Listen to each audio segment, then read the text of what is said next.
Cody right here. We're obviously accustomed to seeing you up here on these big cards, but I don't think your opponent was kind of the name a lot of us assumed you would get matched up with. So when they came with, a name like Xiao Long, what went through your mind? Did you know anything about him? And if you didn't, have you since gone back and kind of looked at tape on him? Yeah, Xiao Long is a warrior. He's every fight he comes to win. Everything he throws is with the malicious intent to kill you. So I don't think a lot of people know him, but it's a huge opportunity for him to come, first fight in the States, first fight on a pay-per-view card, fighting a former world champion. So, I expect the best Xiao Long version that's going to come out there, and I've been well prepared, super excited. Didn't know I was fighting him. My manager just called me and told me I'm fighting March 7th, so it doesn't matter. Any adversary they put in front of me, I just got to control the things I control and just train hard and prepare for the best. I think when I looked at his record, he made his pro debut the same year you were fighting Dom, but he has like 30, 40 fights already. So I guess, is that smart to just rack up that many fights that quickly just to get into the UFC? Yeah, it's just able to do that, but with what competition? You know what I mean? Like, if you're able to fight, if you're fighting the top of the guys, you're not able to do that. But, they're growing, the Asian fighters. He's been tested through the road of UFC. Like I said, he's coming to fight, and I'm excited for that. That's the motivation that I need. A lot of the embeddeds and the video interviews I've seen you do, you keep saying you're going back to your roots, and this is one of the best camps you've had in a long time. So I guess, how was camp, and what exactly do you mean by going back to your roots? Yeah, this is the best camp I had in quite some time. I will continue and say that, and that's the truth. Sometimes we come up here and you have to be like, oh, I feel great. This is an awesome camp, and you don't have that. So, it's great to be here fight week, to be healthy, to be excited to fight, excited to come and do all the media as well. There's sometimes I've came to this week and I've not been myself. So for that, it's a huge confidence boost, knowing that I did everything that I needed to do inside this camp. Like I said, I got back to my roots, the wrestling, the boxing. It's just been great. Camp's been amazing. I've had, some new coaches that came in, some new training partners that came in, and they've given me their all. They've showed up time and time again, and we've just been putting the work in, and we're all excited and chomping at the bit to get in there Saturday. I also saw an interview where you said, upon reflection, being champion maybe wasn't all it was cracked up to be, just kind of outside fighting. So I guess, what was that experience like? Was that how you handled it? Was it about how people around you handled it? I guess, what was that time like for you? Yeah, I would say a lot changed. A lot of people around me, I went from unranked to world champion the same year. So there's people that I didn't know that was in my circle, and just for what you did, what you had, right? So able to drown out the noise, drown out the distractions, the chaos. And this camp's been nothing but sole focus on what I need to do. And that's me showing up every day, honing my skills, and believing in myself. And, this fight is going to show everyone and remind everybody who I am. To kind of go off of that, and I don't know your goals, your immediate goals moving forward, but do you feel like, given how popular you are amongst the UFC fans, that you're always going to be 1-2 wins away from possibly fighting for a title or a top 5 guy just based on your name alone? Yeah, definitely. That's something I worked hard for in this fight game to accomplish, to be able to be in striking distance no matter where I was at in my career. I went on a 3-fight losing streak. I got knocked out 3 times in a row, and I came out and delivered one of the best knockouts in the UFC history. And I'm fighting for a title the next fight. So backing up on that question, it's. All right, guys. So I'm at the most. I did that in the past. I looked forward to the next fight. Like, I win this fight, I'm going to fight for the title. It's all about being engaged, being focused. It's one fight at a time. And that's what I've gotten back to this camp. Each round, each session was like, living day to day. Putting the work in, the small deposits for the big deposit on Saturday. And just last one for me, unrelated to your fight. You mentioned your wrestling background. What do you make of what RAF is doing right now? And is that something you would be interested in trying? Yeah, they reached out a few times, so they were trying to set up a matchup with Sean O'Malley next month. So have his team reach out. We're ready to go. We come out unscathed on the fight this Saturday, and we go to Philadelphia and strap on the singlets and go to work. So you presumably, if he takes it, would be on the same card as Marab, Cejudo. So 4 like bantamweight champions this Right. fight. Yeah. I mean, Raf's doing an amazing job. The ambience of their shows, the talent that they're bringing in to really catapult wrestling in a great way. Their shows are awesome. If you haven't tuned in or watched, I think you guys all saw Armin last weekend. Went viral. So it's great, and it's for us to stay healthy. Not stay healthy, but for us to stay in activity. A lot of times we can have months, years, in between fights. So for us to go out there and still compete and still in martial arts as wrestling, to go out there and make some money. They're paying the wrestlers really good as well, and they're holding great shows. So I'm excited to be a part of it. Isn't a part of you just going to be frustrated that you can't actually just fight Sean O'Malley? Oh yeah, I tried to get that fight for a while, and now that's it's I'm hoping that he'll wrestle me because he negated a fight for quite some time. We try to get that matched up, so yeah, wrestling will be fun. You could do an Armin and just hit him afterwards. Yeah, you can always do that, right? Cody over here.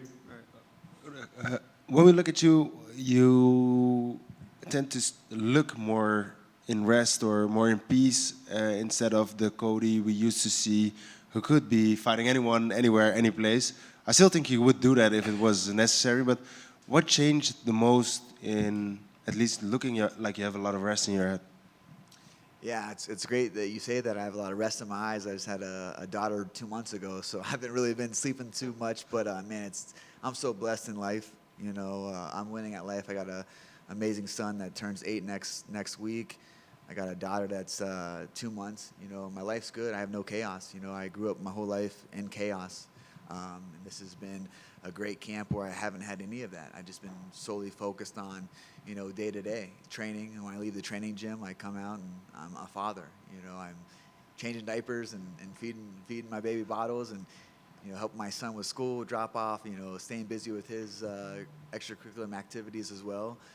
So yeah, it's just about balancing, finding that balance in life, never being too stressed out about a fight and worrying about what if and what could happen, just taking it day by day and just really enjoying what I've been blessed with, 2 beautiful children, amazing woman that's, just an amazing woman that takes care of us and really turned my house into a home. And, I'm just at a good spot in my life, and I haven't been there in a long time. And, that goes into like having a great camp and being healthy and being excited. And I don't know the last time I've been excited for a fight.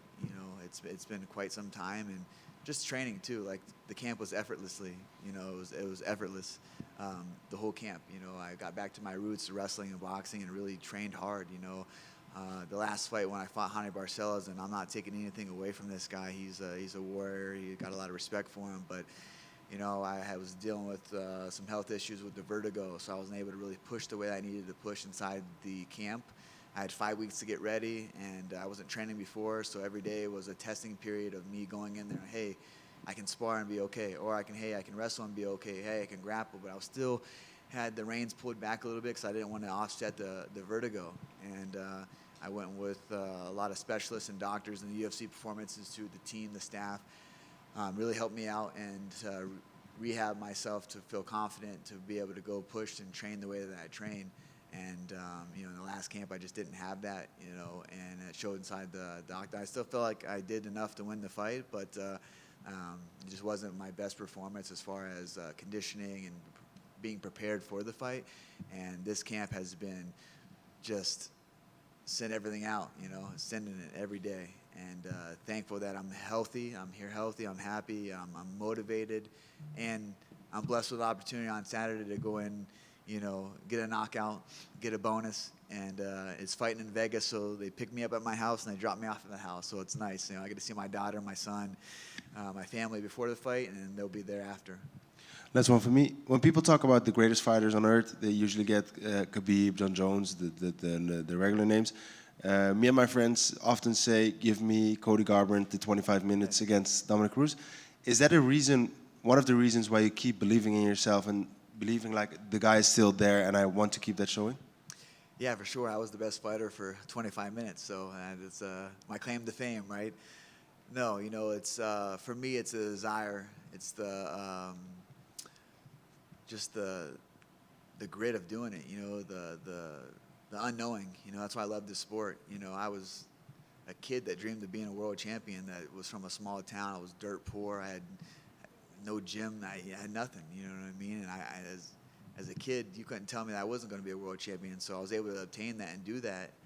What to say that I can't do it again, or I can't go back on a run, or I can't, you know, find success again inside this octagon. You know, it's all about mental fortitude and overcoming adversity and just believing in yourself at the end of the day. And that's what this fight's about. You know, that fight, I have so much, you know, to look forward to in this fight. I know a lot of guys don't know, a lot of fans don't know this guy, but for me, it's the opportunity to go out and remind everybody who I am. Hey, Cody, back here. Cody, I was wondering, you dropped some new merch last month. I was just wondering, what are those conversations when you're dropping merch on Valentine's Day when your nickname is No Love?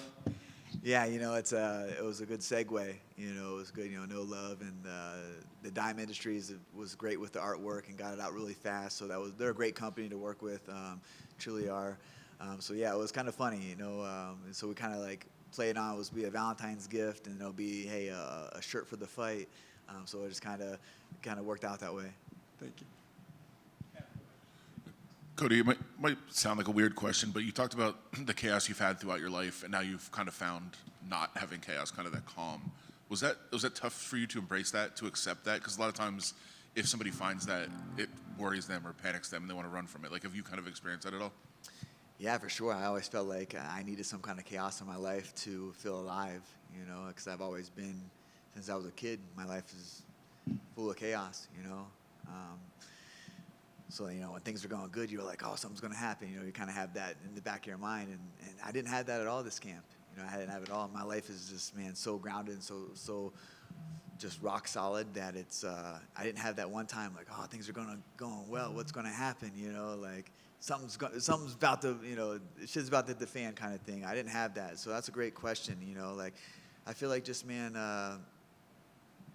I'm blessed, you know. Like, I get to go out here and fight. I get to go out here and live a dream that this kid had growing up, that would do anything to be in this position, no matter where I was at in my career. You know, like I feel like I'm living on borrowed time, just taking it one day at a time, and just so thankful to be here. I truly am. You know, I love fighting for the UFC. I love going out there and you know, displaying the courage, the heart, you know, dedication inside that octagon, win, lose, or draw. And at the end of the day, my family's going to be there and love me, and we're going to, you know, bounce back from whatever happens and move forward from whatever happens on Saturday night. Here, Cody, over here. Looking back at your career and being a former champion, have you achieved all your goals in the UFC? You know, if I achieved all my goals in the UFC, I don't think I'd be sitting here speaking to you. For me, it's I don't know what I would do without fighting. You know, I truly don't. There was times in my life that I needed fighting more than it needed me. You know, sometimes I always had that safe haven where I would go to the gym. Sometimes it'd be crawling back. Sometimes it'd be just, you know, needing to go to the gym for an outlet. You know, I truly believe fighting saved my life. You know, I have a lot of friends that are no longer with us, that are, you know, dead or hooked on drugs or in prison for life. You know, and I come from that. You know, my uncles, my father have been in and out of prison their whole entire life. So I truly believe fighting saved my life, gave me a purpose, you know, inside of the chaos, inside of the octagon. I feel at home. I feel at peace, you know. I think because the way that I grew up, surrounded by chaos my whole life, surrounded by violence, surrounded by a lot of negative things, I turn into a positive. And when I go inside the octagon, I'm just free, you know. And when I'm, you know, confident and healthy, there's no other place I want to be is locked in the cage and fighting for, you know, opportunity to catapult into a better position in life. That's where I'm at now.